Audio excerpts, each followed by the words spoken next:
Paris was dissolving in rain. The Seine looked like a sheet of dull pewter beneath the yellow haze of the bridges, and the lamps along the Quai des Orfèvres glimmered like tired eyes. Inside the police judiciaire, Chief Inspector Maigret stood by the window with his pipe, watching a thin curl of smoke rise and vanish exactly as the girl had. She had stepped from a small boarding house near the Rue de Turenne 4 nights ago, seen descending the staircase at dusk. And since then, nothing. No witness, no body, no noise in the river. It was as if the damp Paris air had swallowed her whole. The city, indifferent as ever, went on clattering with trams and gossip. But Maigret felt the unease that comes when something ordinary refuses to stay ordinary. Behind the rain, behind the silence, someone had closed a door too softly. And in that small gesture lay the first clue. He turned from the window, heavy coat creaking, pipe embers dying. "Lucas," he murmured, "fetch her landlord. We'll start again, from the beginning. And if you, too, wish to follow every twist of this case, the faces in shadow, the truth hidden behind each shutter, stay with us till the end. Each clue will matter, and by the final breath of this story, you may see Paris as Maigret does, not through its light, but through its smoke. The rain had begun before dawn, a slow, grey insistence that flattened the roofs and blurred the window panes of the Quai des Orfèvres. By 8 o'clock, the city was the colour of damp tobacco. Maigret arrived without hurry, his heavy coat darkened at the shoulders, the familiar pipe clenched between his teeth. Inside, the corridors smelled of wet wool and paper. Somewhere a typewriter rattled, quick and nervous, like a small animal trapped in its cage. The summons had come from Inspector Janvier just after 7, a young woman missing from a boarding house off the Rue de Turenne. The words on the telephone had sounded routine enough. There were always missing girls in Paris, runaways, lovers who left notes, secretaries who changed rooms without paying the last month's rent. Yet Janvier's tone had held that brief hesitation that Maigret trusted more than facts. "There's something odd about this one, Chief," he had said. By 8:30, Maigret was standing beneath the cracked glass awning of the building at number 14. The concierge, a sharp-faced widow in a black shawl, hovered in the doorway like a watchdog. "It's the girl from the 3rd floor, Monsieur l'Inspecteur," she said before he could speak. "Disappeared since Thursday evening. Never did harm to anyone." She folded her arms defensively, as though protecting herself from whatever truth might emerge. The hallway smelled of boiled cabbage and floor polish.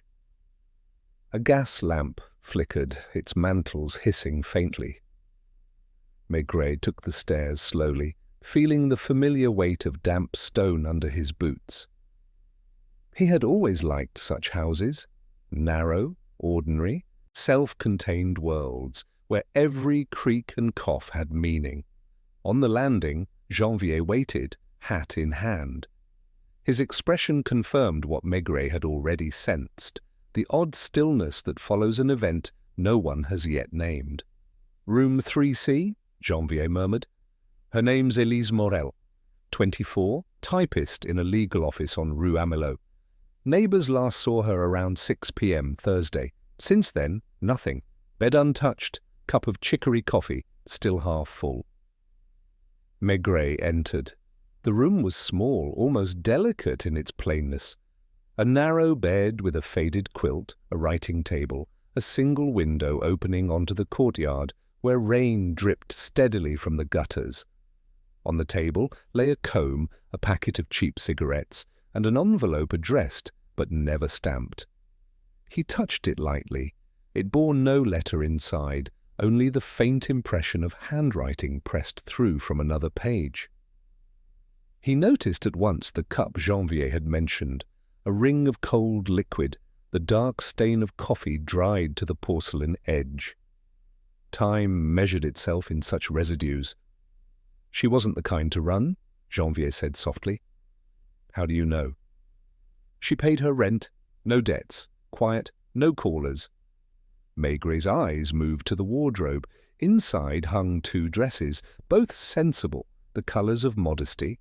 A pair of worn shoes sat neatly side by side.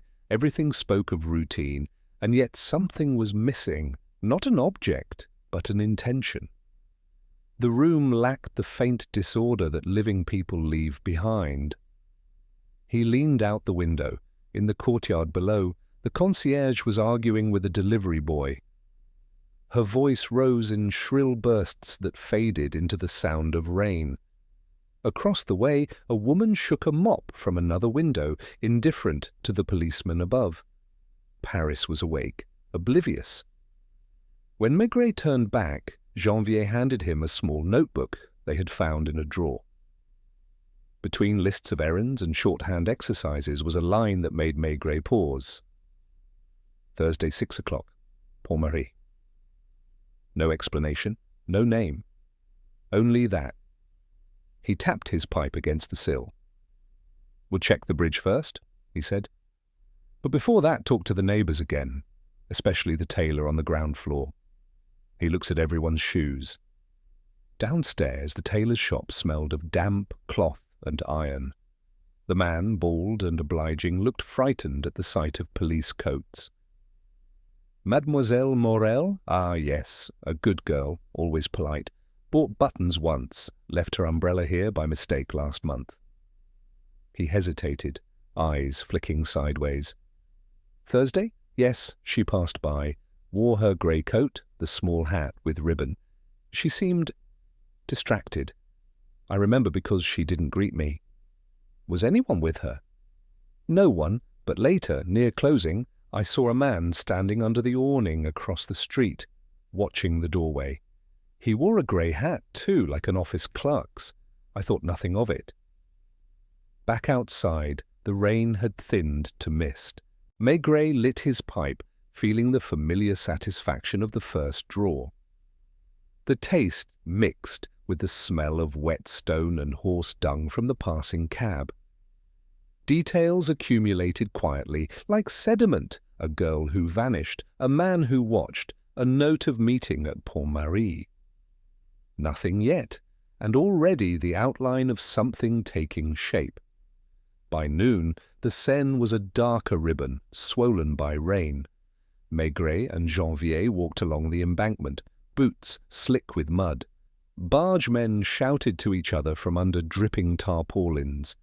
Near the bridge, a flower seller shivered beside her stall, wiping water from her roses. Do you remember this girl? Maigret showed her a photograph from the office file. Elise Morel's work pass, the kind all clerks carried. The woman squinted. She came here last week, I think. Bought violets? For someone waiting, maybe? She kept glancing at the bridge. For whom? She didn't say, but she looked relieved, perhaps, when she saw a man walking toward her. Then I turned away. Maigret nodded. Grey hat?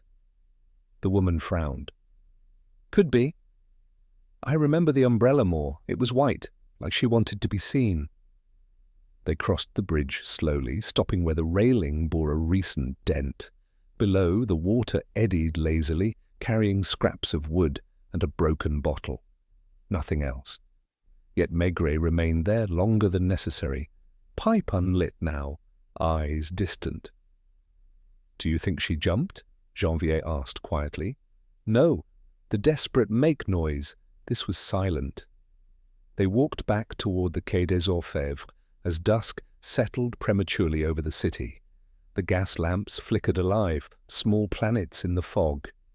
Inside his office, Maigret removed his hat, shook the rain from his coat, and stared at the map of Paris pinned above the desk.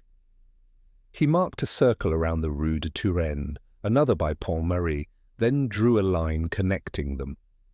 The pencil trembled slightly, a path through emptiness. Lucas entered with a tray of sandwiches and 2 cups of coffee. Nothing from the stations, he reported. No ticket under her name. She could have used another. Lucas nodded. Also, a neighbour claimed she heard voices Thursday night, a man's and hers, arguing softly. What hour? Close to 9. That's 3 hours after she left the office. Maigret looked again at the cold circle of coffee stain in the photograph from her room. Time fixed itself like that, half drunk, half forgotten. When the others had gone, he stood alone by the window. Across the river, the bells of Notre Dame tolled 7. The sound carried like memory, dull and patient. Paris shimmered faintly under the drizzle. Somewhere in that vast tangle of roofs and alleys, a story was trying to remain hidden.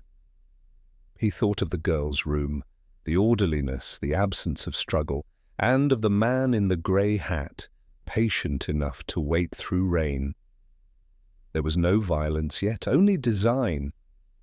And Maigret, with the slow certainty that had guided him through 100 such puzzles, knew that design always leaves residue, a trace of warmth on a coffee cup, a hesitation in a neighbour's voice, a bridge chosen not by chance, but by recognition. He tamped the ash from his pipe, set it carefully on the sill, and murmured to the night, "We'll find her, one way or another. Paris may forget, but I don't."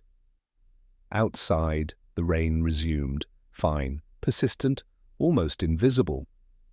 It seemed to erase footsteps even as they were made, carrying the day's secrets into the gutters and down to the river. By the time Maigret turned off the light, only the faint glow from the street lamp remained, trembling through the wet glass like a heartbeat that refused to stop. By the following morning, the rain had ceased, but the air still carried the smell of soaked stone and extinguished coal. Paris had that peculiar brightness which comes only after long grey days, when everything gleams faintly, as if varnished, and every sound seems to echo from farther away. Maigret reached the boarding-house at Rue de Turenne just after 8, pipe already lit, his hat pulled low. The concierge was waiting for him again, this time less curious, more nervous. Word had spread that the police judiciaire was taking the case seriously. Inside, the stairwell was quiet except for the slow dripping of water from the skylight onto the cracked tiles below. A bucket had been placed to catch the leak. The building seemed to breathe in shallow sighs, its walls absorbing every secret. Maigret paused halfway up, his hand resting on the railing, listening. Not for footsteps, but for life itself. It was the kind of silence that followed too much listening. Janvier was already upstairs, a pile of notes on the table. He looked tired, collar loosened, his expression thoughtful. "We've spoken to everyone again," he said. "Most have nothing new. But one tenant swears she heard voices on Thursday night, Elise's and a man's, arguing softly in the hall." "Softly?" Maigret asked. "Yes, not shouting, more like pleading." The tenant was Madame Vaillant, a middle-aged seamstress with gentle eyes and hands roughened by work. She lived directly opposite Elise's room. She received them in her small flat where the air smelled of starch and ironed linen. A pot of soup simmered on a spirit stove. "It was late," she said, folding her hands. "Perhaps 9 o'clock. I was finishing a blouse for Madame Thibault. I heard a man's voice, low, careful, and hers, sounding frightened but not angry. I thought it best not to interfere. Did you recognize the voice?" She hesitated. It wasn't anyone from the building, a stranger's tone, educated maybe, the kind of man who chooses his words. And after? Silence, then footsteps descending the stairs, one pair only. Hers, I think. Then the outer door closed, that's all. Maigret thanked her, his manner almost tender. "When he turned to leave," she added. "She was a kind girl, monsieur, always said good morning. But she lived too quietly, like someone waiting for something that never came." Back in the corridor, Maigret paused again before Elise's door. The brass number gleamed faintly under the gaslight. He bent, studying the lock. No marks of force, no scratches. Yet the key was missing. He asked Janvier to fetch the locksmith's report. Standard procedure. But what he really wanted was time to think. He went downstairs and stepped into the street. The rain had left small mirrors along the cobbles. The reflection of each window trembled as if alive. He lit his pipe and stood by the wall, watching people pass. Clerks, errand boys, a flower girl balancing her basket. Each face ordinary, each life unknowable. When Lucas arrived with the morning update, Maigret's eyes didn't leave the street. Nothing stolen from the girl's room? Nothing. Purse still there with 27 francs, no sign of travel. But the post office confirmed she collected one registered letter 3 days before she vanished. From whom? They don't know. Return address, a bureau de poste in Liège. Belgium. The word hovered like a draft. Maigret had seen it before. Provincial girls who came to Paris with little more than hope and a distant accent. Sometimes they found work, sometimes trouble. Elise had found both, perhaps. Send a wire to Liège, Maigret said. Ask if anyone named Morel, Elise or Elise was registered there in the last 5 years. By afternoon, the boarding house felt different. The neighbours had grown restless. Each doorway offered glances and half-truths. Gossip moved faster than the inspectors. A young tailor's apprentice on the ground floor admitted he once brought Elise flowers, but claimed she refused politely.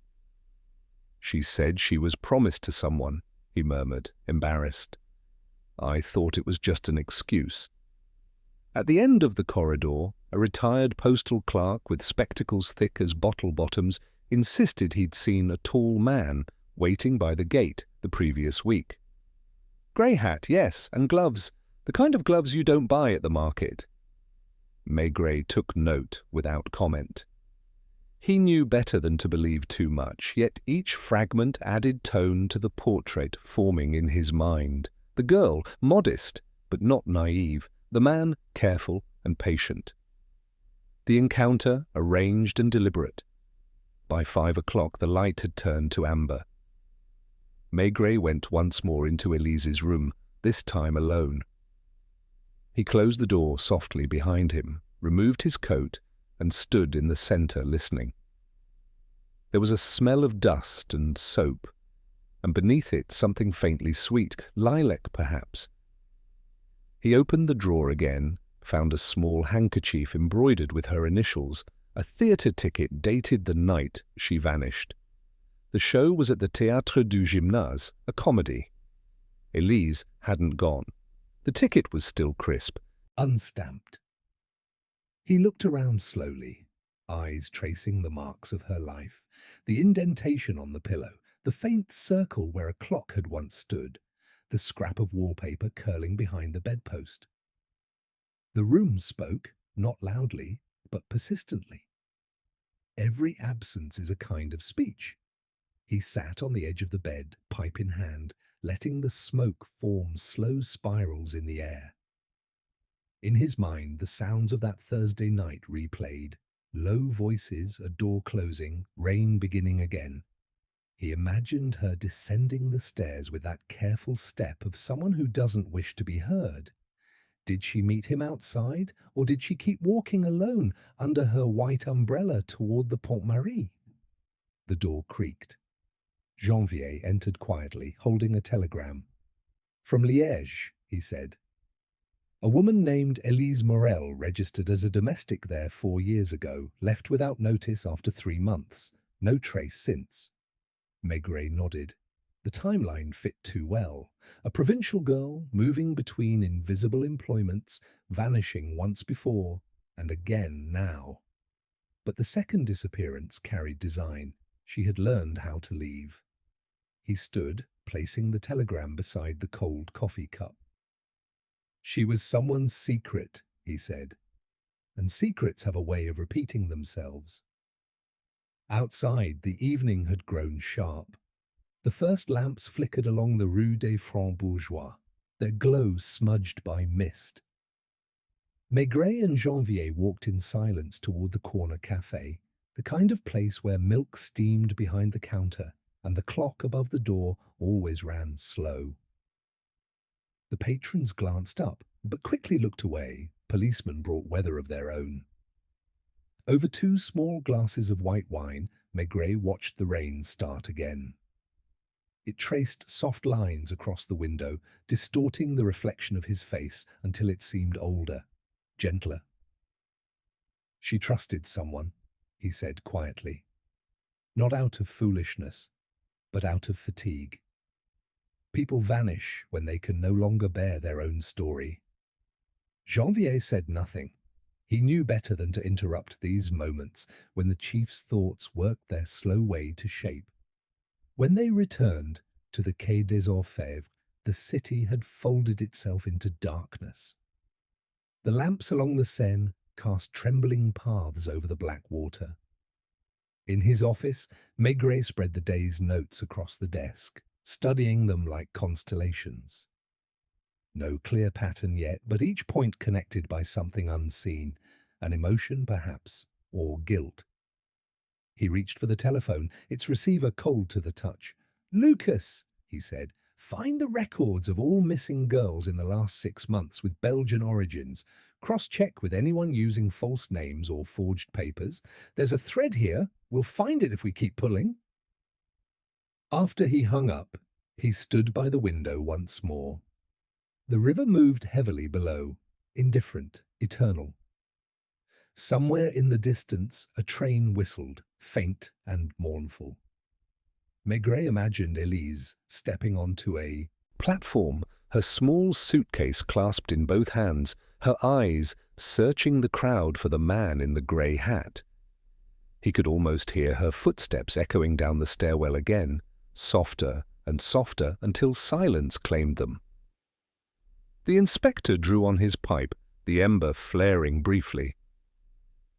"She didn't vanish into thin air," he murmured to himself. "Someone opened the air for her."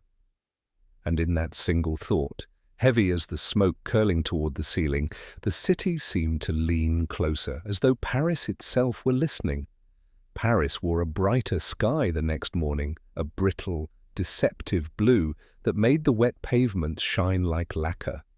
From the Quai des Orfèvres, the river looked briefly cheerful.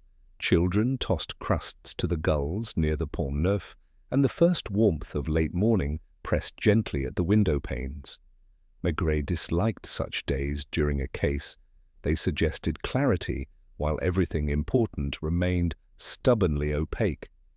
He stood with his pipe unlit, reading a short list Lucas had compiled, sightings, whispers, the memory of a flower seller, until the single phrase he had been waiting for surfaced in his eyes. Grey felt hat, narrow brim. Not a rare object in Paris, certainly, but it belonged to a particular tribe of men who feared the wind and planned their lives with a ruler. He told Janvier to fetch his coat. They walked without hurry along the embankment toward the Ile Saint-Louis, threading past fishmongers and a boy hawking morning papers who called out the headline about a bandit shot in Belleville. The city had 100 crimes and never ran out of appetite for a new one. At the corner of the Rue des Nonins d'Hier, Maigret stopped as if the pavement itself had tugged at his sleeve. A café there kept its doors half open, the air inside mixing coffee and stale Gauloise. He had tasted such air for half his career. From the doorway they watched, merely 2 men looking for shade, and then Maigret saw the hat before he saw the man. Grey felt, narrow brim, pinched crown, the crease touched once too often by careful fingers. The man sat with his back to the wall, as men do who prefer exits to windows. He stirred his drink without tasting it. His suit was dark and neat, the kind an office clerk might buy with the last of a winter bonus. His collar too new, as if the shirt had been worn only once. The face was pale in the manner of people who favor interior lives. Narrow jaw, not much color in the lips, a precise mouth. He looked not at people but at their reflections in the mirror behind the counter, where the room repeated itself in a wavering second life. Janvier murmured, too casually, "You think it's him?" "Let's not think yet." They took a table near the door. The waiter came with the resignation of someone who had already worked too many mornings. He wiped the rings from the wood with a cloth that made its own. Maigret let the minutes pile up. He had learned that impatience always reveals more about the impatient man than about the quarry. The man with the grey hat, he had not looked once at the newspapers stacked by the register, nor at the woman in the corner peeling an orange in ribbons. His eyes remained at a half distance, fixed on some calculation invisible to anyone else. At 1:45, the man stood. He left coins on the saucer, arranged with a small exactness that made even the waiter glance down, then slipped into the street with the fluidity of someone who prefers being unobserved. Maigret and Janvier rose a breath later. They followed not as hunters but as pedestrians who had somewhere else to be. The man turned up the Rue des Deux Ponts, crossed toward the Ile de la Cité, and continued along the Quai de l'Horloge with a gait that had neither haste nor leisure. Twice he paused to look into a shop window, not for the objects there, but for the glass's second use as a mirror. The habit suggested experience. Men who are feared don't look back. Men who fear do. Near the Pont au Change he cut left and entered a tobacconist's, one of those narrow shops with honey-coloured walls and an old clock that never agreed with the bells. Through the smeared panes, Maigret watched him purchase a box of matches and a small packet whose label the glass refused to give up. The tobacconist spoke too much. The gestures indicated prices, then questions, then something like advice. The grey hat answered little, head inclined, hands closed. When he came out, he had the faint smile of a man who has just declined to tell a story. They followed him into the crowd of the boulevard, where the city's pulse ran faster. He stopped at a kiosk. His hand moved along the edge of the newspapers and withdrew with nothing. A man who does not like to leave fingerprints, Maigret thought, and almost smiled at his own perversity. At the corner of Rue Saint-Denis, he hesitated at a hatter's window. Strange, given the hat he wore already felt like a second skull. He seemed to inspect the brims, the ribbon widths, as if confirming a measurement rather than shopping. Then he stepped away and entered a café with zinc counters and 3 standing men talking racing odds. Maigret waited across the street this time, pipe in his pocket, the smoke held back in favor of unbroken air. Janvier said, "He knows we're there." "He knows someone is always there." The man emerged with a folded scrap of paper now tucked into his glove. He went on toward the Boulevard de Sébastopol, and then, without warning, turned into one of those passages that remembered being fashionable. Wooden framing, ceiling glass, grimed by years, a cobbler at one end, a photographer at the other. The light shifted. Footsteps took on a watery echo. For a moment, they lost him in the reflection of their own faces, and Maigret felt the old, stubborn pride of a policeman who has missed a beat. Then he saw the grey hat again, at the far exit, a fraction lower on the skull, and the shoulders narrower, as if he were thinning himself to pass through a keyhole. When they stepped out, he was gone. Not vanished, no one vanishes, but redistributed among the street's hundreds of possible men. Maigret lifted his nose to the air the way a dog might, ashamed of the impulse and trusting it anyway. He chose right, not from logic, but from the memory of how carefully the man had chosen shade instead of light. 2 blocks later, They found him in the doorway of a riverside warehouse speaking to a foreman whose red hands had the thickness of ropes. The conversation lasted less than a minute. The foreman shrugged twice and spat once.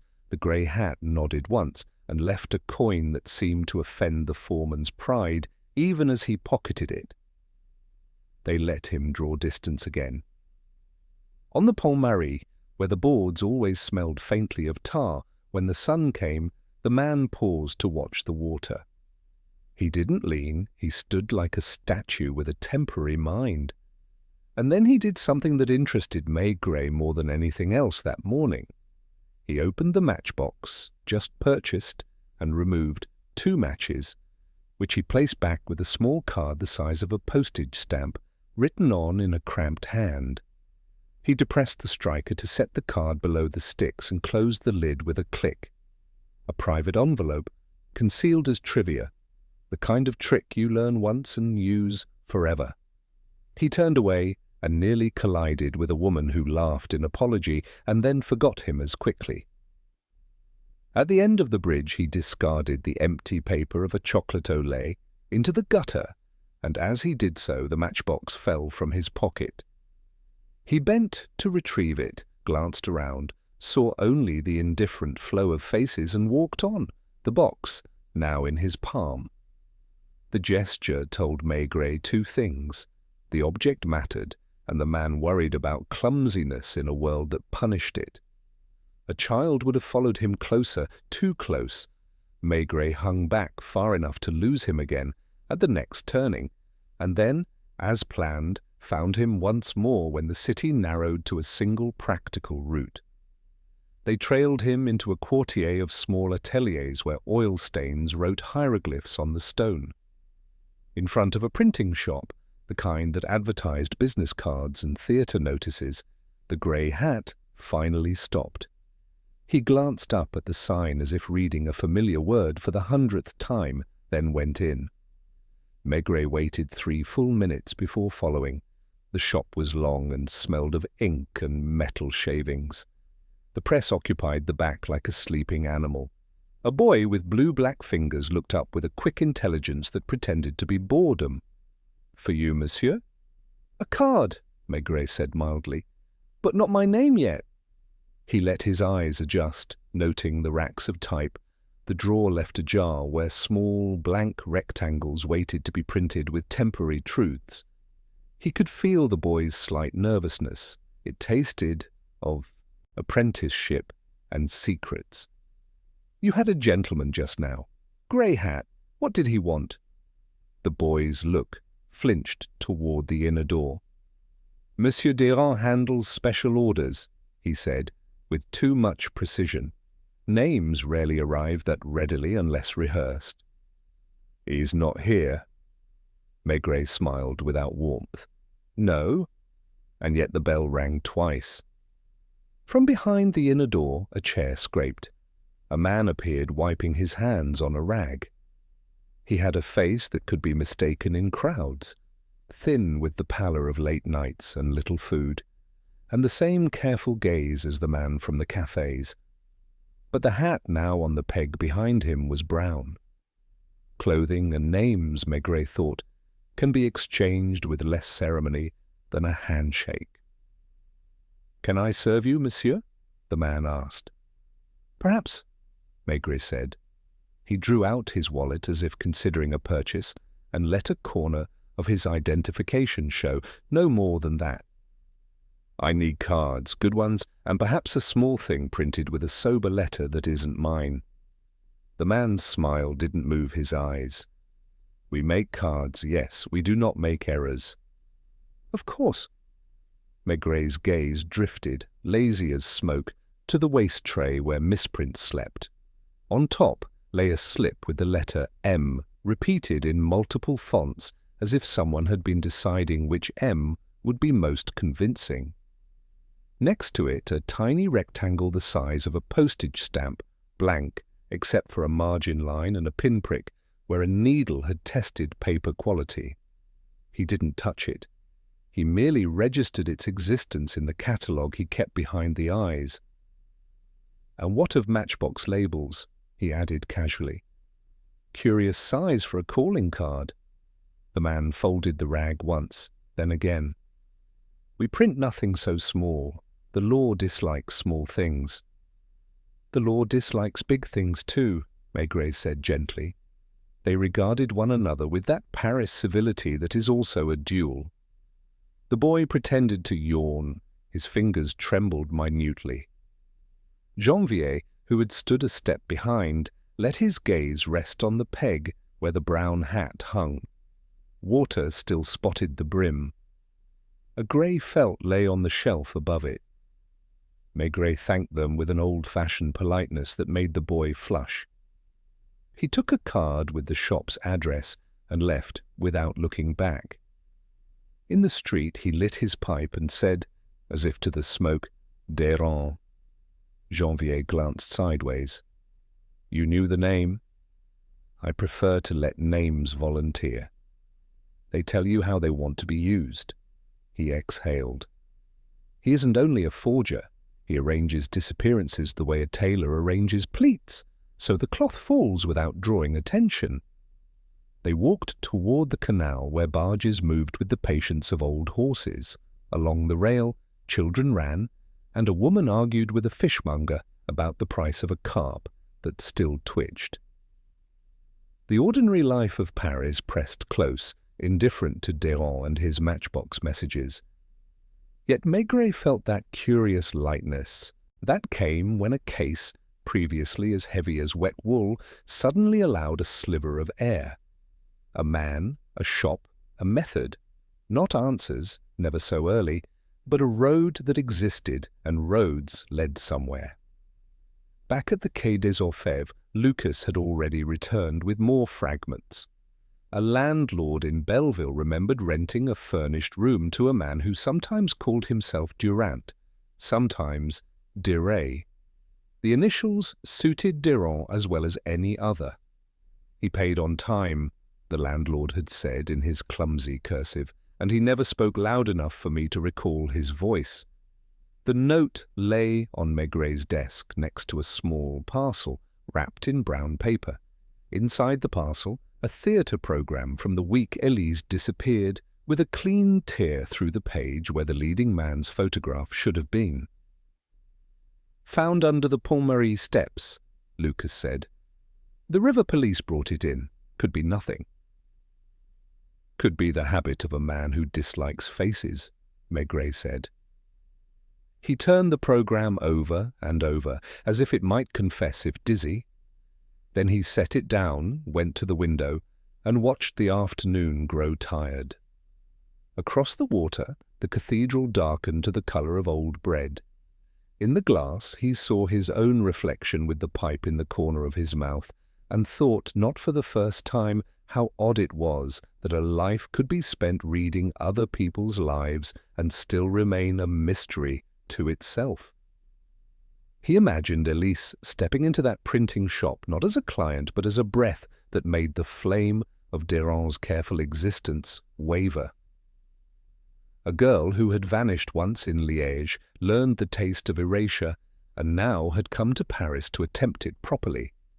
Had she asked for a new name? Had she asked to erase the old one without replacing it? The city held so many anonymous rooms where a person could become only footsteps and a teacup ring. If Déran had helped her, he had done so with a craftsman's vanity. If he had harmed her, he would have done so with equal neatness. Evening came down with the dignity of a heavy curtain. Maigret left the office with his coat collar up, walked alone to the Pont Marie, and stood where he had watched the grey hat manipulate the matchbox. He leaned a little in the way he had seen the man refuse to do, and studied the blackening water. Near the mooring posts a rag of paper clung to a chain. The inspector squatted, not caring about his trousers, and reached down with 2 fingers to free it.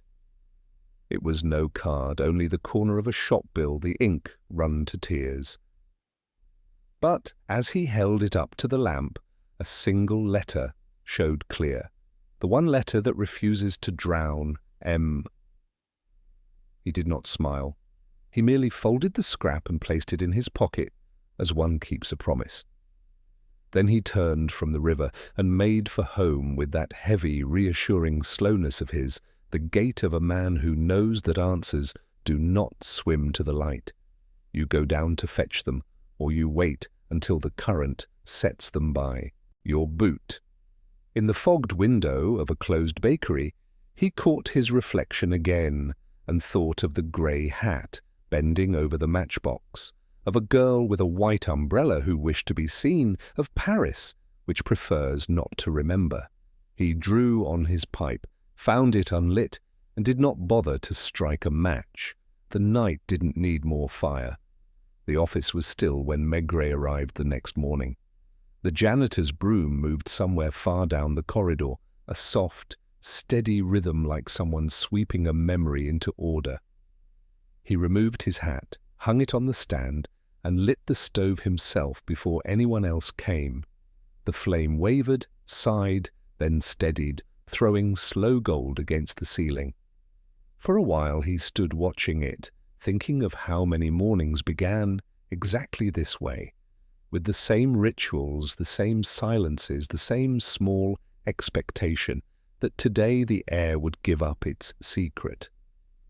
By the time Janvier entered, carrying the first reports, the inspector had already written one word on a blank page: Déran.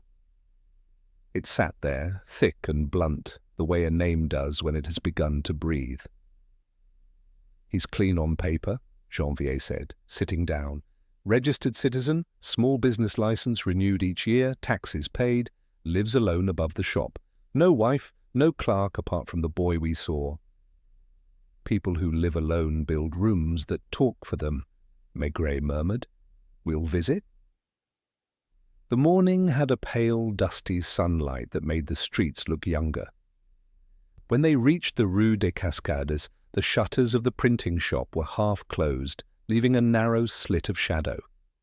Inside, the air smelled of ink and damp wood. Déran greeted them without surprise, as if he had been expecting the inevitable.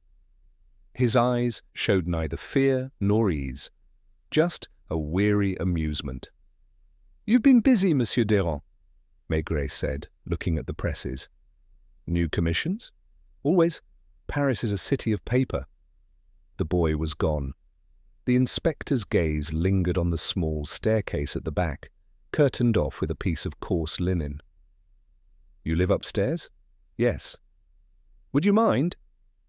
The man shrugged, the gesture that means everything and nothing. "There's little to see."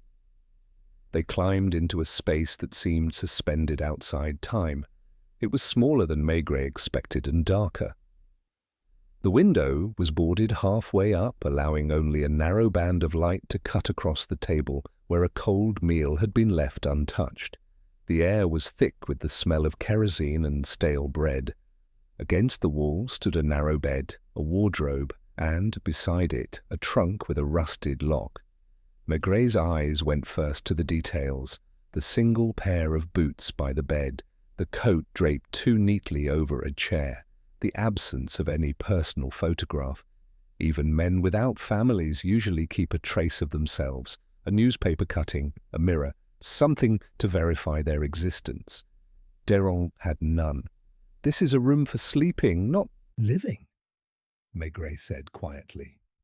The man smiled faintly. "That's what I use it for." Janvier had found the oil lamp and turned the wick higher.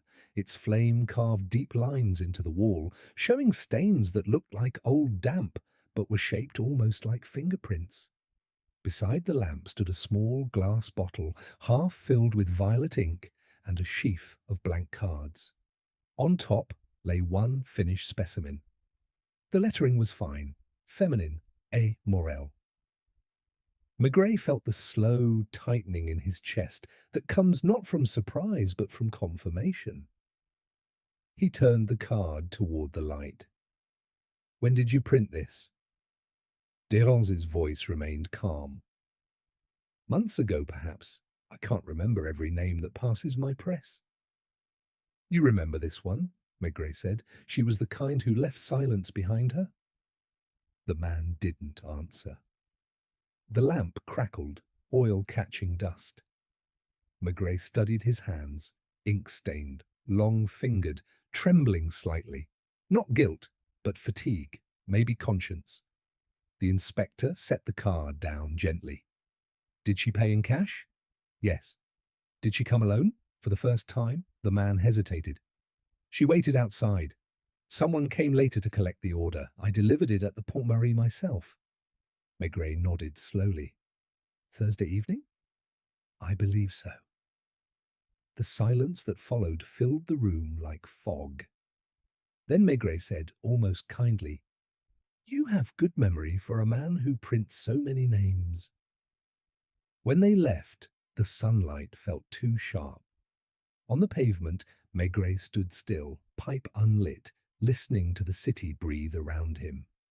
It was an ordinary street, full of tradesmen shouting prices and children dragging school satchels through puddles. Yet behind the shutters, a ghost had been working, printing not only letters but identities, spinning anonymity into livelihood. They returned to the Rue de Turenne. Elise's room had been sealed since the previous inspection, but Maigret asked the locksmith to open it again. He wanted to see it with new eyes. Inside, the air was colder, flatter. Dust had already begun to settle over the surface of the table, muting its polish.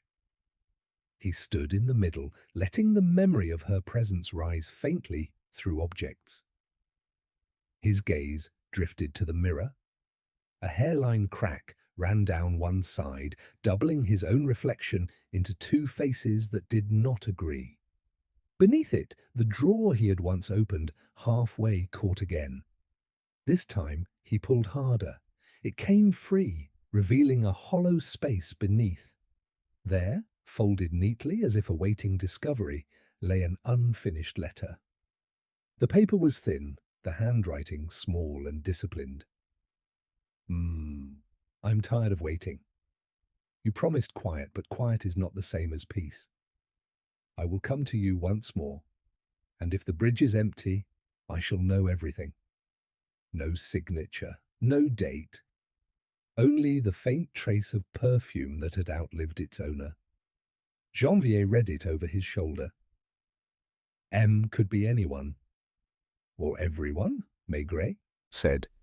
He replaced the sheet carefully. She wrote this here, then never came back. He stood again by the window. The courtyard was empty now, a rectangle of damp stone. A single clothesline crossed it like a horizon, hung with a man's shirt and a pair of stockings. They swayed slowly in the wind, brushing against each other, never quite meeting. Back at headquarters, Maigret spent the evening assembling fragments. On his desk lay the card from Desrand's room, the letter from Elise's drawer, the theatre ticket, the scrap of paper from the river. Each seemed meaningless apart, but together they began to hum, like separate strings touched by the same unseen hand. He poured a measure of brandy and sat with his chair tipped back, the window open to the night air. Somewhere across the river, a jazz band played in a basement bar, one of those soft, uncertain tunes that sounded like conversation between strangers. He thought about the girl again, not a victim now, but a participant in her own disappearance. Perhaps she had gone willingly to the Pont Marie, expecting the man who never arrived. Perhaps Desrand was only the craftsman of her escape, not its author. But then who had received her last words, that letter never sent? Who had taught her to vanish without leaving a single misstep behind? The questions hung there, steady as the smoke from his pipe. At midnight, Lucas entered quietly with an update. "The Belgian police replied," he said. "They've found her work record from Liège. She was employed by a family named Moreau, a lawyer, and his wife. Left after their son died in an accident." "An accident?" "Yes, sir. A drowning." Maigret looked up, slowly. "Where?" "In the Meuse River." He nodded, the pattern deepening. Another river, he murmured. People keep circling back to water. When Lucas had gone, Maigret stayed by the window for a long time. Outside, the Seine moved like a strip of black silk, soundless but alive. He could almost imagine Elise's reflection passing over its surface, face calm, eyes forward, walking toward the bridge with her white umbrella. Somewhere, a clock struck 2. The inspector closed his notebook, the word "Déran" still on the first page, and whispered into the smoke curling upward. "We're getting closer, mademoiselle. You left a map in silence." The city beyond slept uneasily, as if dreaming of someone it had once known and forgotten. The next day began with an odd stillness. Paris seemed to hold its breath beneath a pale morning sun, as though waiting for a decision it didn't quite expect. Maigret arrived late to the office, coat collar still damp from the fog that clung to the river. He had slept poorly, dreaming of staircases that led nowhere and of a woman's footsteps echoing without sound. When he stepped into his office, the first thing he noticed was the faint aroma of burnt coffee. The second was Lucas's note lying square in the centre of the desk. Montmartre lead confirmed. Café des Artistes. Regular customer. A. Morel. By noon he was in Montmartre. The hill looked freshly scrubbed after rain, its narrow streets climbing like grey veins toward the Sacré-Cœur. A barrel organ played somewhere distant, and the smell of frying onions drifted from a bistro. The Café des Artistes stood between a picture framer's and a shop that sold postcards of dancers from the Moulin Rouge. Its awning sagged slightly, striped yellow and white, as if tired of trying to look cheerful. Inside, the light was tinted with smoke. A handful of patrons occupied the same seats they probably claimed every day, an actor in a frayed scarf reading Le Journal, a woman with red lipstick and too many rings stirring her drink in slow circles, a retired pianist whose fingers still twitched in time to music only he could hear. Behind the counter, a clock with no minute hand marked time imperfectly, and a small dog slept beneath it, twitching now and then in some private dream. Maigret took a corner table and ordered a coffee he didn't intend to finish. He watched the room through the haze. Every surface held a residue of voices long spent, laughter, quarrels, secrets spoken softly enough to vanish before they reached the door. The waiter, a man with thinning hair and the defeated elegance of an old theatre usher, set the cup before him. "Mademoiselle Morel?" Maigret asked, casually. The man's brows lifted a fraction. "Ah, the quiet one," he said. "Came here Sundays, always the same table, there by the window. Wrote letters or read them, I don't know which. Never stayed long." "Alone?" "Usually. Once or twice a gentleman joined her. Grey hat, narrow brim, didn't speak much either." "Do you remember when you last saw them?" The waiter frowned, searching memory like a pocket with too many keys. 2 weeks ago, maybe 3. Rainy day, she had that white umbrella of hers. He arrived first, she joined him later. They spoke for 10 minutes, no more. Then she left. He stayed another hour, staring at nothing. Maigret nodded, thanking him. He took his cup and moved to Elise's former seat. The view through the grimy glass offered the street below, a painter unloading canvases, a woman sweeping cigarette ends into the gutter, a small boy chasing a hoop. He imagined her sitting here, tracing the rim of her cup, waiting for a man who might or might not appear. He could see her reflection blending with the streets, her face half made of light, half of absence. A movement behind him drew his eye. The woman with the red rings had been watching him. She was sweet, the woman said, as if continuing a conversation they hadn't begun. Too sweet for this place. The men here like noise. She brought silence, and it made them nervous. "You knew her?" "Only by sight. She always seemed to be apologizing for existing." The woman's laugh was brittle. That kind of girl, Doesn't last long in Montmartre. Maigret studied her for a moment, then said, Did she ever speak of leaving? She once asked about trains to the north. Said she liked the sound of stations more than destinations. The woman paused, lighting a cigarette. Strange thing to say, isn't it? He thanked her and left coins on the table. As he stood to go, his eye caught a poster on the wall, an advertisement for a comedy show long closed. The actress on it, all painted smile and pale skin, had been dead for a decade. Yet someone had drawn a fresh smear of lipstick across her printed mouth. The gesture was too recent, too deliberate. It looked like a message only Maigret was meant to see. Outside, the light had dimmed again, the hill sliding slowly toward evening. He walked without direction through the tangled streets, past bakeries where warm bread steamed the windows, past cheap hotels where signs flickered in uncertain electricity. He felt the case tightening not around a crime, but around a mood, a pattern of vanishing shaped more by exhaustion than malice. At the Place du Tertre, painters packed their easels, folding their worlds into wooden boxes. One called after Maigret, offering to sketch his portrait. The inspector almost smiled. Not today, he said. The face keeps changing. Later, back at the Quai des Orfèvres, Janvier and Lucas were waiting with a new report. We checked Durand again, Lucas said. The printing shop's phone line connects to a second address in Belleville, a rented room under another name. Who pays the rent? No record. Cash. And the neighbours? One remembers a woman visiting sometimes. Quiet, small, always looking over her shoulder. He thought she was his sister. Maigret sat down heavily, rubbing his forehead. They never are. He reached for the matchbox found earlier, turning it over in his hand. The label had been partly scratched away, leaving only 3 printed letters, Ren, as if the rest had dissolved. Everything in this case, he said, is half erased. He told Janvier to fetch the file on false identities recovered in the past year.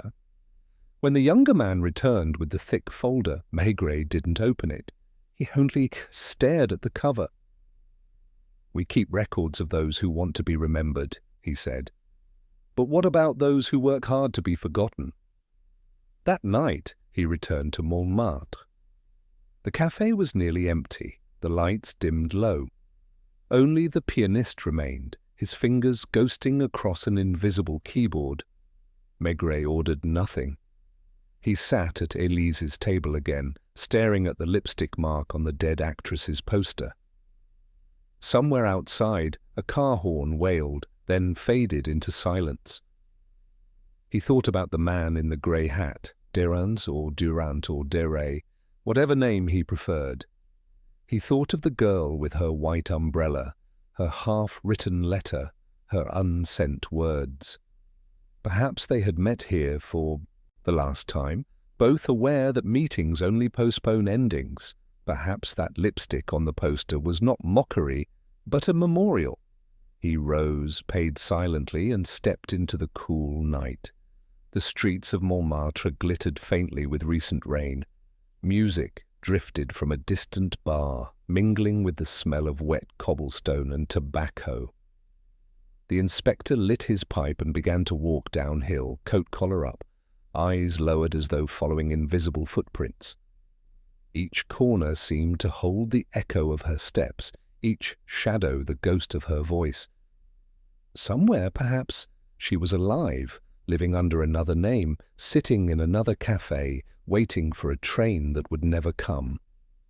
Or perhaps she had finally found peace, the kind she'd written about but never received. Maigret exhaled smoke into the mist and murmured, "Good night, mademoiselle." The city answered with silence. The fog returned that night as if the city itself had decided to keep the inspector company. It rolled in thick and low, muffling hooves and footsteps, swallowing the glow of lamps until only small halos floated above the river. The Quai des Orfèvres seemed to drift like a barge through clouds. Inside his office, Maigret sat motionless, a half-smoked pipe gone cold between his fingers. On the desk lay 3 objects: the matchbox, the unfinished letter, and the photograph found by the river. Élise beside a man whose face had been torn away. He had looked at it a dozen times, and each time it revealed something new. Not about the missing half, but about the one that remained. Élise's face held a strange stillness, neither smile nor fear, only acceptance. People photographed in love look toward the future. Those photographed in guilt look slightly back. She looked nowhere at all. Janvier entered quietly. "The river police sent this," he said, laying a damp handbag on the desk. It was small, worn, with a broken clasp. Inside they found a comb, a theatre program, and a tram ticket dated Thursday evening, the night she vanished. No wallet, no identification, no keys, everything a woman might carry on a short walk. "Where was it found?" Maigret asked. "Lodged in a chain by the mooring posts near the Pont Marie." Maigret nodded slowly, eyes narrowing. "Where the man in the grey hat stood." The words lingered. He rose, shrugging into his overcoat, the heaviness of the fabric matching the weight in his chest. "Come," he said simply. The Seine moved sluggishly under the bridges, its surface broken now and then by a drifting log or a bottle that caught the light before vanishing again.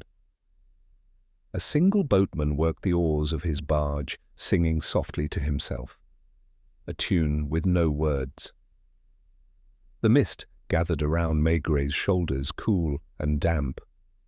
He looked down at the water as though expecting it to speak. "People imagine the river takes what it wants," he murmured. "But it doesn't. It only keeps what no one looks for." They followed the embankment, passing the spot where the handbag had been discovered. A policeman stood there, stamping his feet against the cold. He pointed to the dark smear on the stone, the mark where the water had reached earlier that morning. "Nothing else, Chief?" he said. "But the tide's been strange. Might have carried something away, might have brought it back later." "Perhaps," Maigret said, though he didn't sound convinced. His gaze shifted toward the opposite bank, where a single light burned from a low warehouse window. "That shop? Who uses it now?" "Old storage for printing ink. Closed years ago."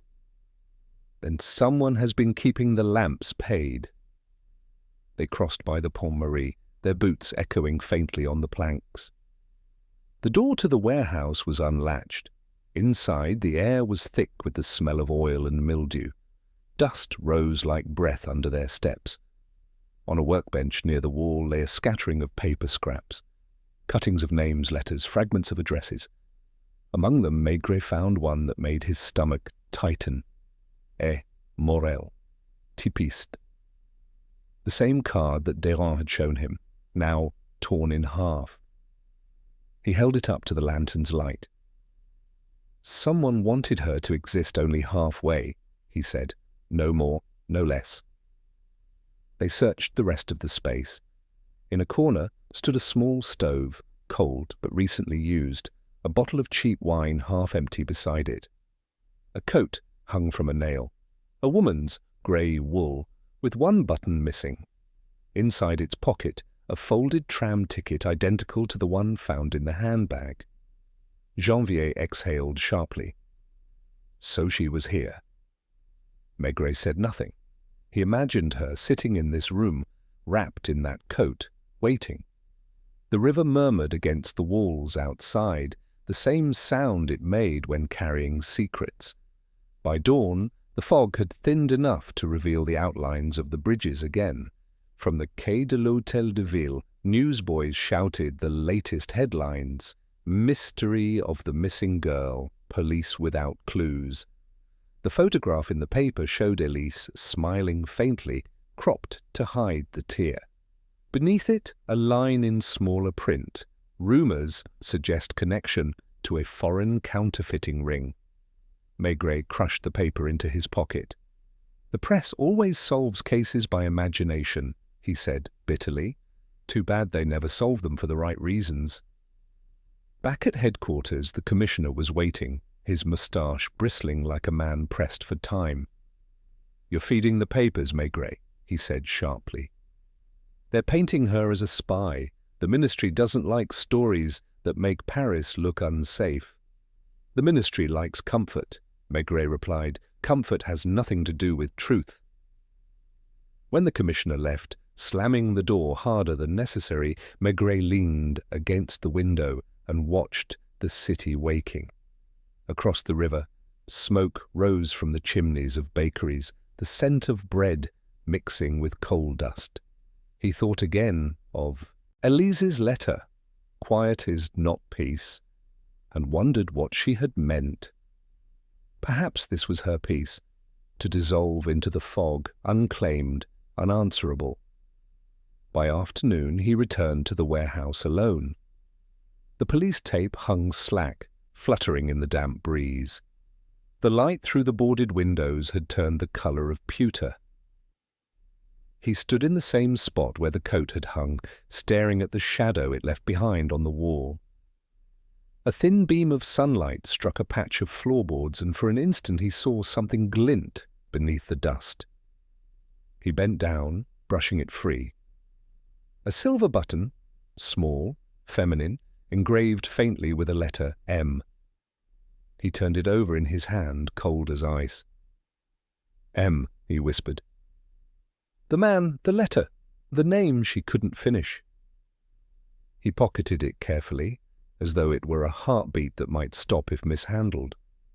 When he stepped back outside, the light was fading once more, and the city had begun its evening hum, the clatter of shutters, the hiss of lamps. Maigret crossed the Pont Marie again, his footsteps unhurried, his face unreadable. The river below reflected the first sparks of gaslight, a string of trembling gold. Somewhere far downstream, a bell tolled 6. He paused midway and looked down into the dark water. The current slid past indifferently, carrying along fragments of wood and forgotten things. He could smell the faint sweetness of kerosene drifting from the warehouse behind him, mingling with the damp air. For a moment, the inspector removed his hat and stood bareheaded as though in reverence. "You wanted to disappear," he said softly to the wind. "But Paris remembers what it loses, even if it pretends not to." The river answered in ripples. He put his hat back on and turned toward the lights of the city, the pipe clenched between his teeth. Somewhere beyond the fog the truth waited, not patient, but inevitable. The story had escaped them. It had slid from the quiet of the Quai des Orfèvres into the open mouths of Paris. By morning, every newsstand bore her face. Élise Morel, now the girl who vanished into thin air. The papers gave her a dozen lives: typist, spy, mistress, martyr. The cafes buzzed with certainty. In the trams, passengers folded newspapers with an intimacy usually reserved for love letters, each convinced they alone understood the tragedy. And everywhere the same refrain: how can a woman vanish in Paris? Maigret sat in his office, the papers spread before him like a crime scene. Each article added another false door to the labyrinth. Secret lover at the Pont Marie, one claimed. Police baffled by phantom forger, said another. The Matin suggested the river had already claimed her. The Intransigent blamed the police for waiting too long to act. He tamped his pipe harder than necessary, muttering, "When Paris grows bored, it invents miracles." Janvier entered, carrying the morning's post. "Letters, Chief, all about the case." Of course. They were from everywhere, small towns, provinces, even Belgium. One offered a sighting in Rouen, another claimed she had been seen boarding a train to Lyon. several enclosed photographs of women who looked vaguely similar, each captioned by anxious handwriting. Is this her? She once lived next door. But among the heap lay a single envelope that made Maigret pause. It was postmarked Liège. The handwriting was precise, almost painfully neat. He slit it open with his pocket-knife. Inside was a short note. If you wish to understand Mademoiselle Morel, look not in Paris, but in those who change their names. Ask about Desrand, who was once Marais. No signature. No return address. He read it twice, then leaned back in his chair, eyes half closed. Marais, he said aloud, the family she worked for in Liège. Lucas looked up from his typewriter. Could be coincidence. Coincidence is only another name for laziness, Maigret said quietly. If Desrand once called himself Marais, we'll know soon enough. He sent Lucas to trace the Belgian record and told Janvier to visit the passport office. The rest of the day passed under the hum of the city's new obsession. By noon, the police switchboard was flooded with calls, people who had seen her, dreamed of her, or simply wanted their names printed in the paper. Even the commissioner had softened, his irritation replaced by cautious respect. You've made Paris feel again, Maigret, he said dryly. Just be sure it thanks you later. That afternoon, a woman arrived unannounced. She was tall, angular, wrapped in a dark coat. Her gloved hands trembled slightly as she sat down across from him. I was Elise's employer once, she said, in Liège. My name is Madame Marais. Maigret offered her a cigarette. She left without notice, I believe. The woman nodded. After my son's death, he drowned. She blamed herself, though she wasn't even present. My husband said she grew unstable. We heard rumors she went to Paris. I never imagined she'd still be haunted. Maigret studied her face, austere, intelligent, yet shadowed by something he recognized, guilt disguised as dignity. Did your husband ever employ a man named Desrand? For the first time she hesitated. He had an assistant of that name, yes, a clerk, clever with papers. My husband dismissed him after the scandal. What scandal? Forgery, small things, government stamps. We kept it quiet. When she left, the air of the room seemed heavier. Maigret turned to the window, watching a steamer drift down the Seine, leaving ripples that reached the bank and faded like sighs. By evening, confirmation came from Liège. Desrand and Marais were indeed the same man, once an apprentice lawyer, then a fugitive. He had vanished from Belgium shortly after the drowning of the Marais' son, and Elise had left within days of him. So they had known each other before Paris. The missing girl and the man who forged names had shared a past buried beneath two rivers. That night, Maigret walked the streets without destination. The city was alive with conversation. Even the whores by the bridges discussed the case between clients. He passed kiosks where the headlines glowed like theatre marquees, police link girl to fugitive. He stopped before one stand, staring at the crude woodcut of his own face beside the article. Beneath it, the caption read, Chief Inspector Maigret remains silent. He laughed softly. They're right. At a small bar near the Hôtel de Ville, the owner greeted him without surprise. Your usual, Chief? Just a glass of wine? He took his seat near the door. The patrons murmured over their papers, repeating fragments like prayers. She met him at the bridge. He printed her name. They say she drowned herself for love. He wondered which version would survive longest, the romantic or the cruel. When he returned home that night, Madame Maigret was waiting up, knitting beside the fire. She looked at him without speaking, accustomed to his absences even when he was present. He poured himself another glass of wine and said quietly, "Everyone's searching for her now." "And you?" she asked. "I'm searching for the reason everyone wants her found." She set her knitting aside. "Perhaps she reminds them of themselves." He smiled faintly. "Perhaps." He slept uneasily, dreaming again of the river. In the dream, Elise stood on the Pont Marie, holding her white umbrella against a wind that never came. Her face was blurred by fog, her eyes fixed not on the water, but on something unseen behind him. When he tried to speak, she only raised a finger to her lips and whispered, "Quiet is not peace." He woke before dawn, the echo of her voice lingering in the room. Outside, the first papers were being delivered, the sound of bicycles on cobblestones whispering like rain. Paris was already awake, ready to believe another version of the story. Maigret rose, dressed slowly, and went to the window. The city glimmered under a thin frost. Somewhere beneath it all, a truth moved, patient, deliberate, waiting for the noise to die before surfacing. He struck a match, lit his pipe, and said into the grey light, "Tomorrow we speak to Derans again." It was a raw, metallic morning when they came for Derans. The light off the river was the colour of tin, flat and unforgiving, and even the pigeons on the rooflines seemed subdued. Two plainclothes officers waited outside the printing shop while Maigret and Lucas went in. The bell above the door made a faint, nervous sound like a conscience clearing its throat.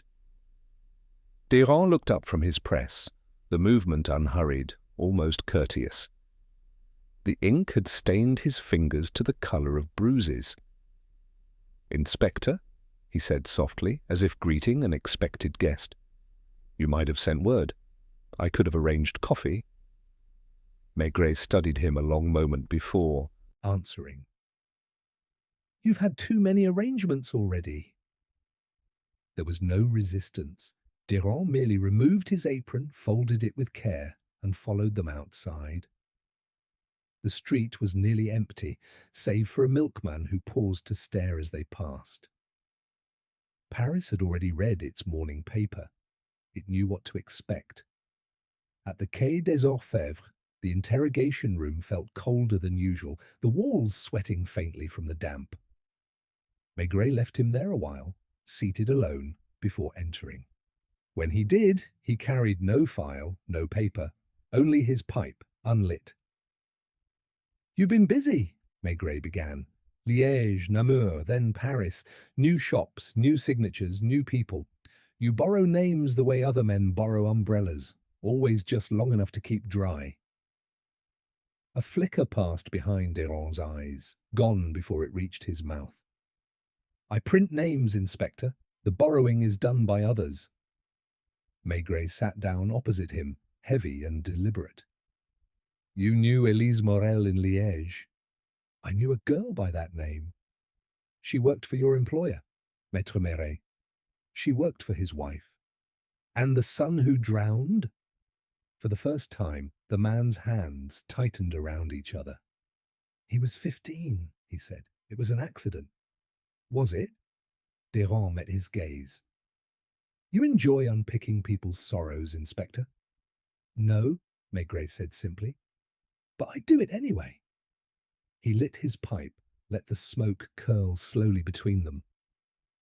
"You came to Paris under a new name, so did she. The night she disappeared, you met her by the Pont Marie. We found her coat, her handbag, her tram ticket, all close to your warehouse. Tell me what happened." For a long moment, Derans said nothing. The faint hum of the building's pipes filled the silence. When he finally spoke, his voice was quiet enough to require attention. "She asked for a name," he said. "Not a false one, a true one, something that wouldn't remind her of anything that had come before." "You refused?" "I told her there's no such thing. Every name is a door back to something, even silence." "Did she argue?" He shook his head. "She thanked me."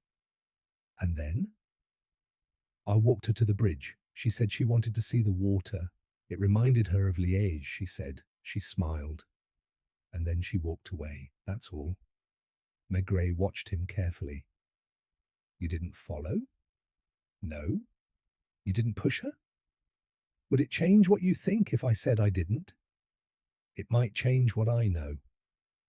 The faintest smile crossed Direnz's face. Then you already know too much. When they released him from the room, Lucas asked, "We're letting him go?" "For now." Lucas frowned. "You believe him?" Maigret shrugged. "Belief is a luxury. We have evidence instead, and the river has more of it than we do." That afternoon, he sent Janvier to search the records of women who had applied for new identification papers in the past month. 2 hours later, the young inspector returned, his expression taut. "We found 3 linked to addresses connected with Desrens.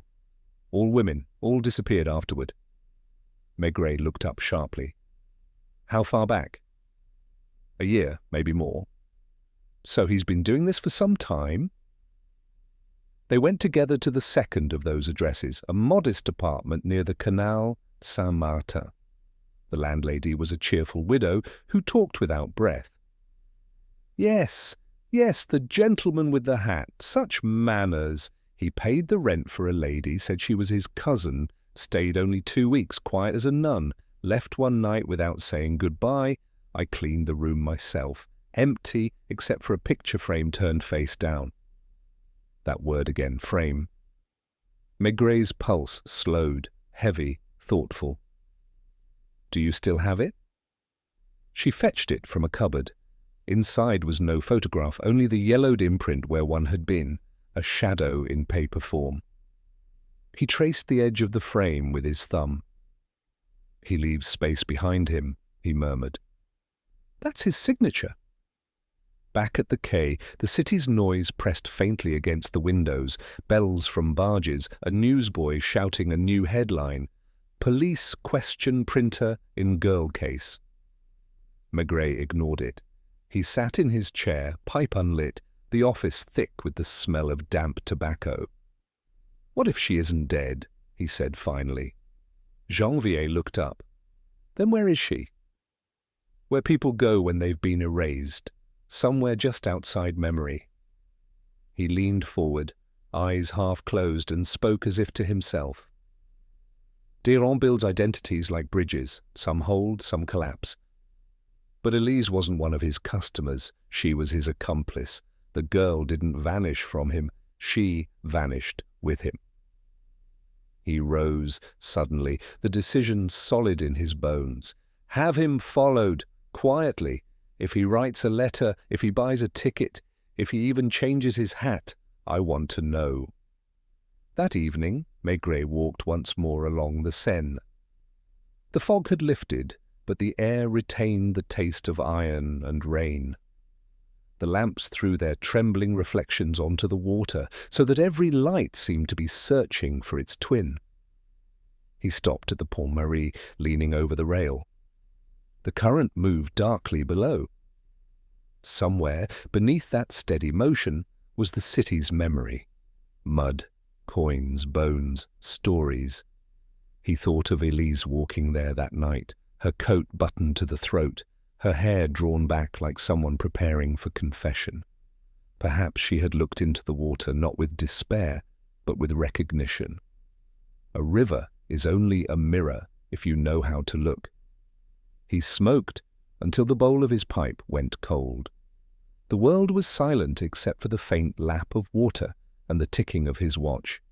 Then, from far down the quay, a silhouette detached itself from the shadows and began to walk toward him.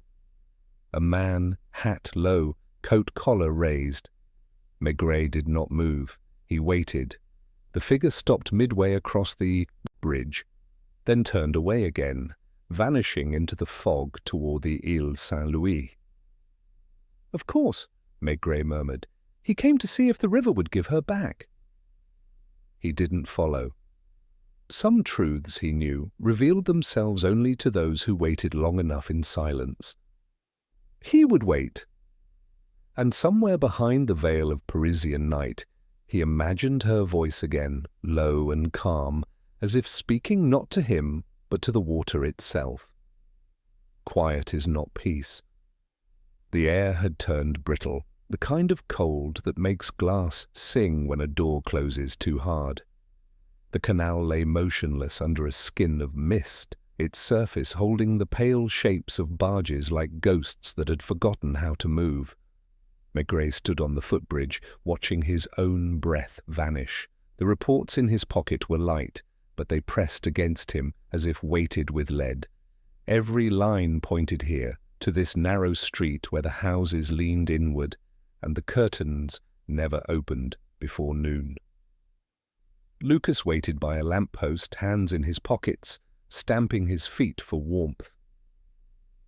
"Third floor, number 7, he said when the inspector reached him. "Rented under the name Madame Duret, paid in cash, no references. The neighbours saw lights at odd hours, but no one coming or going. You were right to have us follow Deron. He brought groceries here 3 nights this week." Maigret nodded once. They climbed the stairs, the wood groaning under their boots. Each landing smelled of boiled cabbage and kerosene. The door at the end of the hall bore a faint scar where a nameplate had been pried off. Lucas knocked softly, then again, harder. Nothing. Maigret bent, listening. A thin draught breathed through the keyhole, carrying the stale scent of perfume. He took a step back. "Open it!" The lock gave easily, as though expecting them. The room beyond was dim, lit only by the pale wash of morning through lace curtains. Dust motes floated lazily, catching the light. Everything was in order, the bed made, the table neatly set with 2 cups, the remains of a meal long cold. The stillness felt deliberate, rehearsed. "Looks like she left yesterday," Lucas whispered, or was told to. Maigret crossed to the fireplace. The grate held a mound of grey ash. He stirred it with a pencil, uncovering half a page, only half consumed by flame. The writing leapt at him even through the smudge. It will be finished soon. Nothing more." He placed the scrap on the mantel to cool and began moving through the room. A small wardrobe, mostly empty.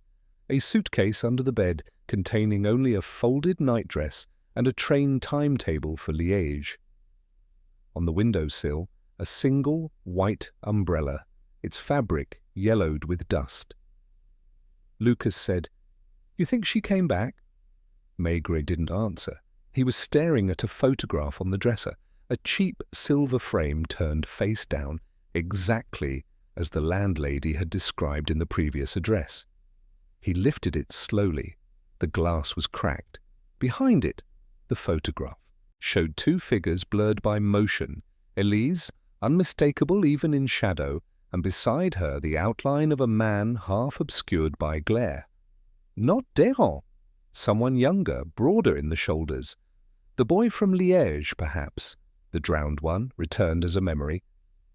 He set it down, suddenly weary. "No," he said at last. "She never left this place. Only the city did." They searched until dusk, finding nothing but ordinary traces. A comb, a dried rose, a packet of Belgian cigarettes. Still, Maigret felt her presence in every breath of the room. The way the dust lay, the way the floorboards didn't creak where they should. Signs of someone who moved softly, avoiding sound. Downstairs the concierge waited, arms folded over her apron. "You're too late," she said, before he could speak. "The lady left last night with a gentleman. Grey hat, thin face. They took no luggage." "Did they speak?" "Not a word. Just nodded to me like travellers who know they won't return." Back at the Quai des Orfèvres, the day's gloom followed him in. Janvier was waiting with a cable from Liège. No record of Élise Morel or Deron crossing border. Possible false papers under names Marie Duret and Albert Meret. The circle was closing. names folding back on themselves like paper cranes. Maigret poured a cup of coffee that had gone bitter from the pot and stood at the window. The river below was streaked with lights from the bridges, each reflection shivering in the current. Behind him, Lucas laid the photograph from the flat on the desk beside the half-burned letter. "What now, Chief?" "We wait for him to move again," Maigret said. "Men like Durand don't know how to stop. They live by motion. He'll come back for something he forgot. He always does." Night settled. The fog thickened until even the cathedral disappeared. Maigret remained by the window, pipe cold in his hand, watching the ghost of his own reflection. He thought of the canal flat, the 2 cups, the unburned half of a letter, the umbrella waiting by the window like a question mark. Perhaps they had met there to end something that began long ago in Liège. Perhaps she had forgiven him. Perhaps she had simply grown tired of waiting for another life to begin. He imagined her standing at that window before dawn, looking down at the canal's black mirror, thinking of the river she once loved and the man who had taught her how to vanish. He could almost hear her voice, quiet and steady. "I will come to you once more, and if the bridge is empty, I shall know everything." When he left the office near midnight, the streets were empty. The fog clung low to the ground, and the lamps hung in it like lanterns drowned halfway. As he crossed the Pont de la Tournelle, he saw the water gleam faintly, rippling against the stone. Somewhere downriver, a barge horn called long and low, like the sigh of a city dreaming in its sleep. He stopped, looking toward the darkness that hid the Pont Marie, and whispered to no one, "We're almost there." The river gave no answer, but in its silence he thought he heard footsteps retreating, slow, measured, familiar, fading into the fog until they belonged only to Paris itself. The fog thinned overnight, leaving the city raw and pale, like a face washed clean of makeup. Dawn rose over Paris without conviction, its light diffused through a gauze of smoke from the river barges. In the window of the Quai des Orfèvres, Maigret stood motionless, coat on, pipe unlit, his reflection double exposed against the waking city. On his desk behind him lay the remnants of the case, the torn photograph, the unfinished letter, the button with the letter M, and a thin file marked A. Morel Père Dérange. He had slept an hour, maybe less. The world outside seemed quieter than usual, as if waiting for him to stop thinking. At 8, the telephone rang, Lucas's voice, subdued. "We've found him, Chief. The man with the hat. At a guest house near the canal. He's not alone." Maigret closed his eyes for a moment before answering. "Keep them there." By the time he arrived, the morning had settled into a chill drizzle. The guest house stood behind an old bakery, a building of warped shutters and peeling paint, its sign half fallen. Inside, the air smelled of flour and damp linen. The landlady led them upstairs to a narrow corridor. "They came late," she whispered. "Paid for one night. Didn't trouble anyone." Maigret nodded and pushed open the door. 2 cups of coffee sat cooling on the table. A small suitcase lay open on the bed, its contents folded with deliberate care. 2 coats, a handful of papers, a photograph, face down.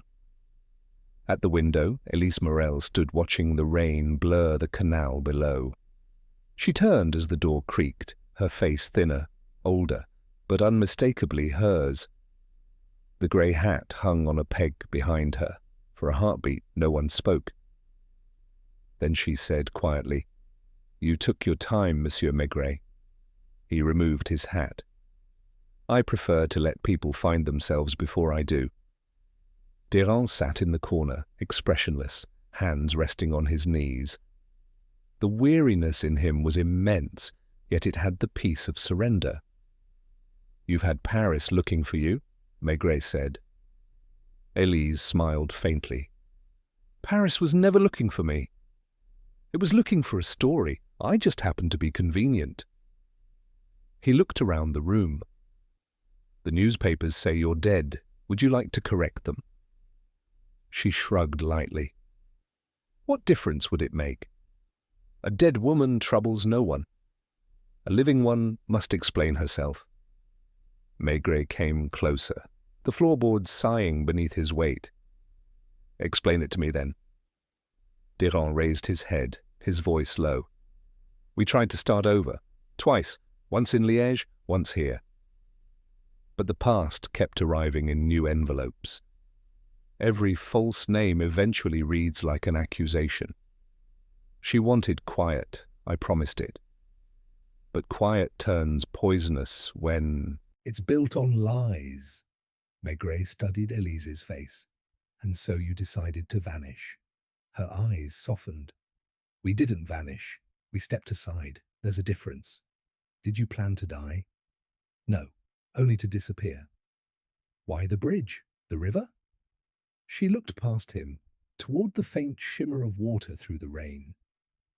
Because Paris forgets everything that touches the Seine. Letters, photographs, people. I thought if I walked far enough into the fog, I could become one of its ghosts. But he followed me, of course. Durand's gaze stayed fixed on the floor. She was leaving for Liège. I couldn't let her go alone, so I followed. We stayed by the river until morning. Then we came here. Maigret exhaled slowly. You've caused a great deal of noise for people who wanted silence. Elise's smile vanished. Noise was all that was left. We didn't mean harm. We just wanted a name that belonged to no one. He nodded, understanding more than he wished. There's no crime in wanting peace, he said softly. But there's always a cost. They sat then, all three, as though sharing a meal that had already gone cold. Outside, a barge horn sounded, long and melancholy. The city beyond the window moved on, oblivious. When he rose to leave, Maigret said, I'll tell them you were found safe. The rest they can invent. It's what they do best. Elise looked at him gratefully. And us? You'll stay here until tonight. Then you'll go wherever the river decides. I imagine you've had practice by now. At the door, she stopped him. Do you believe we can begin again? He hesitated. No one begins again, mademoiselle. We just choose where to end the story. She lowered her gaze. Then let this be ours. By evening, the room was empty. The landlady said they'd left quietly, without luggage, walking toward the canal. No one saw them board a train or cross a bridge. They simply faded into the city as though it had opened a door just wide enough to swallow them. Back at the Quai des Orfèvres, Maigret filed the report himself. Subject located, no further inquiry required. He placed it in the cabinet and locked it. Then he poured himself a small glass of Calvados and stood at the window. The Seine rolled on beneath him, heavy and indifferent, carrying the reflections of lamps that trembled and broke apart as they moved downstream. He thought of the girl who had tried to vanish, the man who built names like lifeboats, and the city that kept both of them without ever claiming them. Paris had a way of erasing its own footprints, yet keeping the scent. He lit his pipe, watching the smoke curl into the dimness. You're not lost, mademoiselle, he murmured. You've simply gone where no one's supposed to look. Outside, the rain began again, soft and steady, and the inspector's reflection blurred into the window pane. One more ghost among thousands bound to the river's slow, eternal drift. And somewhere, far beyond the bridges, two figures might have been walking under the same rain, their faces lifted toward the wind, no longer hiding, no longer anyone but themselves,